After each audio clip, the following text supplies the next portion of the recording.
the people that are going out and saying like, oh, well, if you don't want to go out, then blah, blah, blah. I mean, it is kind of true in some regards because, yeah, they're going to get other people sick. But the people that because if we're still going out to go to the grocery store and stuff, then, yeah, we are exposing ourselves to these dummies who are still going out and doing all that stuff. But if we are taking precautions at those places, we'll still be able to minimize it. I just think,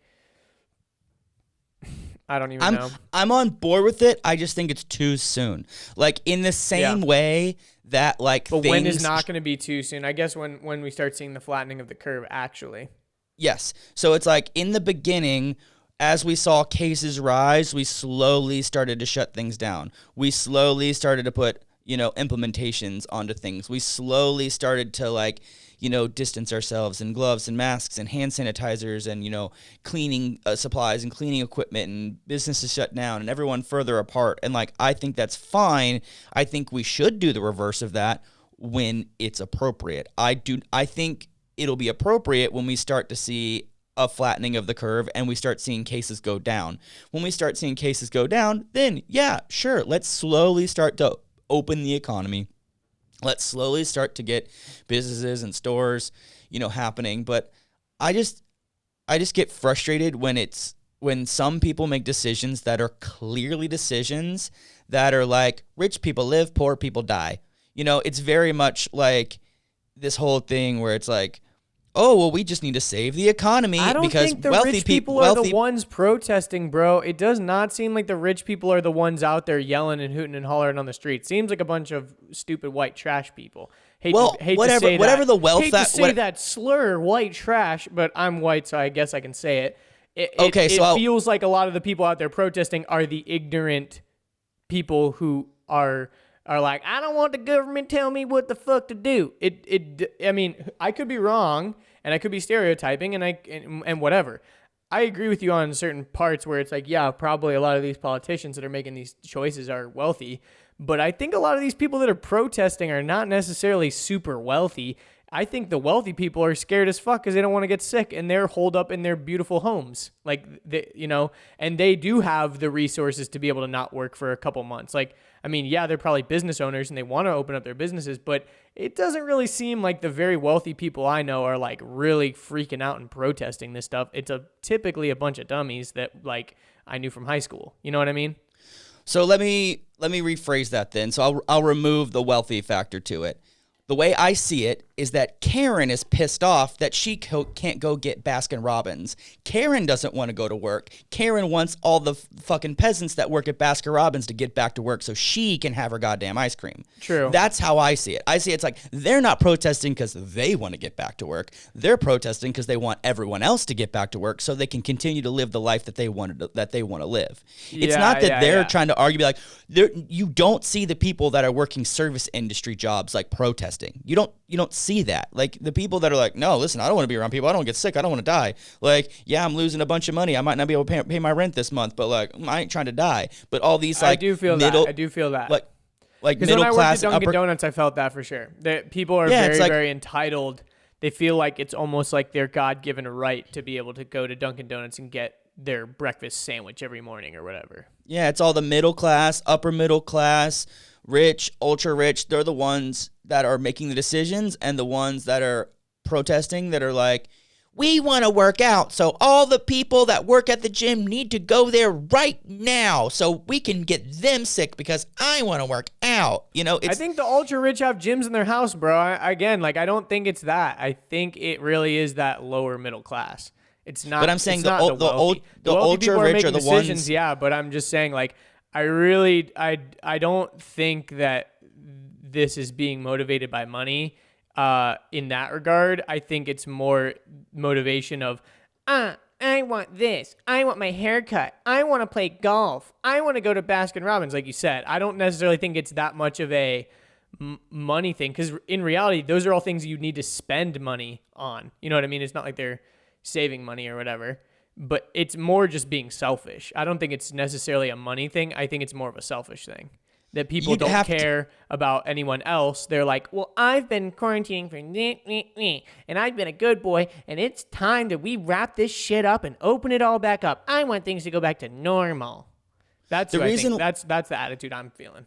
The reason why I keep bringing in the rich and the ultra rich into this conversation is because we live in the United States. What's rich and what's ultra rich? Let's clarify. Well, let me finish, and I'm about to clarify. So you'd have to be dumb to not know that our political system is run by wealthy people and their businesses and their companies. Like, I promise you, the reason why Kemp is making this decision is because he's getting massive pressure from very, very wealthy people that have businesses here in Georgia that want to open up and they want to make money. They want to save their economy at the expense of their workers. That's probably true. I'd agree with that. All lobbyists make decisions, not politicians. Like, businesses spend money to make laws change so that politicians are forced to do things. Like, that's what I'm talking about when I say, like, it's like the people that are owners of multiple businesses and even like owners of multiple Fortune 500 businesses. Like, those are the type of people, and even all of the businesses that are in the state of Georgia that are owned by, billionaires in other countries, like those are the type of things that there's all this pressure being put on. And again, because it's like these people are like, wealth over humanity. Like, oh, what's a few little replaceable worker bees? Like, they're no big deal. Well, just let them die. We want to make sure the consumer keeps coming into our stores, and we want to make sure the money keeps flowing into the stores. But if Jessica, who works at Starbucks, gets COVID and dies, no big deal. It's just Jessica. We can get a new barista in less than a week. Whatever. Fuck Jessica. Like, that's what I'm talking about. That's the part where I say, like, yes, it's the middle class and the upper middle class that are like, we want to go do stuff. We want to go spend money, and we haven't got our hair cut in over a month, and people need to go back to their jobs. Man.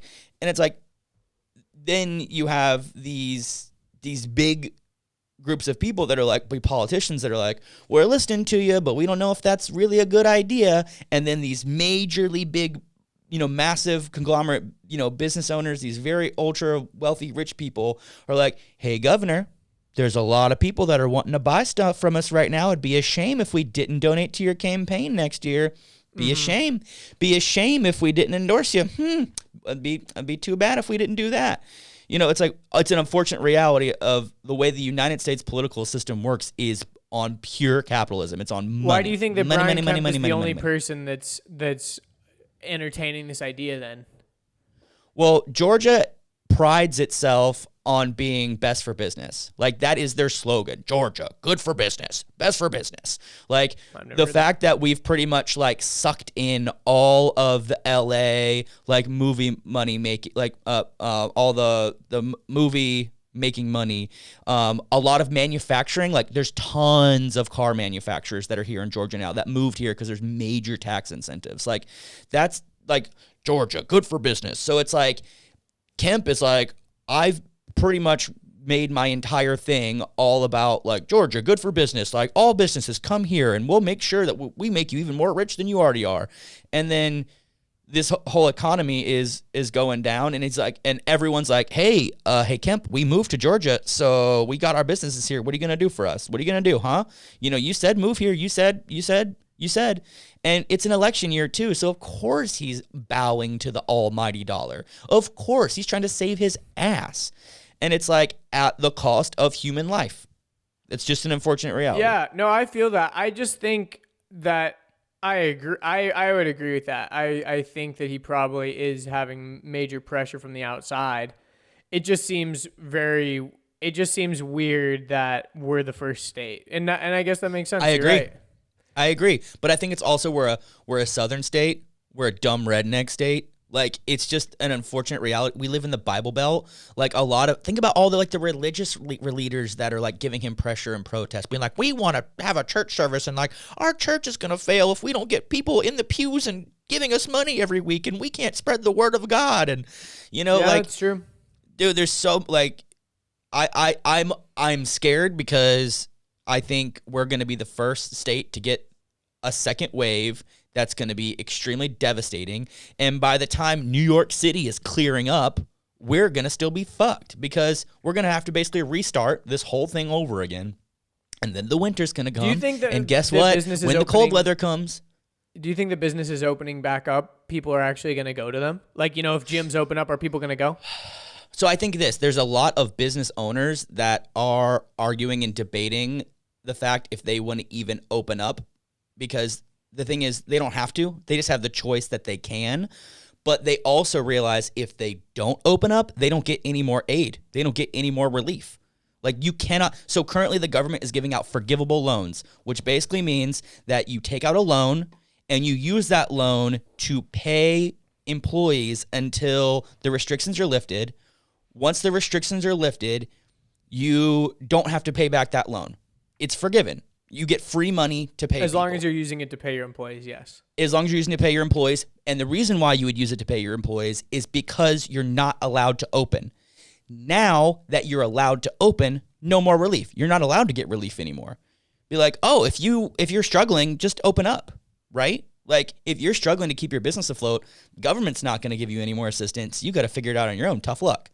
I think it's another one of those things. It's weird because, so think about this, though. So, for example, my dad, he owns a Dippin' Dots franchise inside of a mall. If the mall doesn't open, then he can't open. Malls can't open because they're large gatherings of people. You can't have a mall open right now. But he's technically a restaurant, right? Like, he's technically a food service place. It's not like people are gathering at his kiosk, So it's like a weird thing where even if my dad wanted to open, he is paying his employees because of the relief, but he can't because the mall can't open. It's a weird complicated situation, man. It's complicated. Yeah, it's weird. No, but my question was, do you think people are actually going to go? Yeah, absolutely. Absolutely. I think the same people are going to go are the same people that didn't shelter in place for the last week. So I went in when the shelter in place laws were put into place or whatever. It was like the 13th of March, and that's when that was a Friday. I remember it specifically. I went to the grocery store. I stocked up, and I remember coming home and be like, okay, cool, this is it. Like we're doing it now. And someone even argued that might have been too late. Like maybe I should have been in on the 10th or whatever.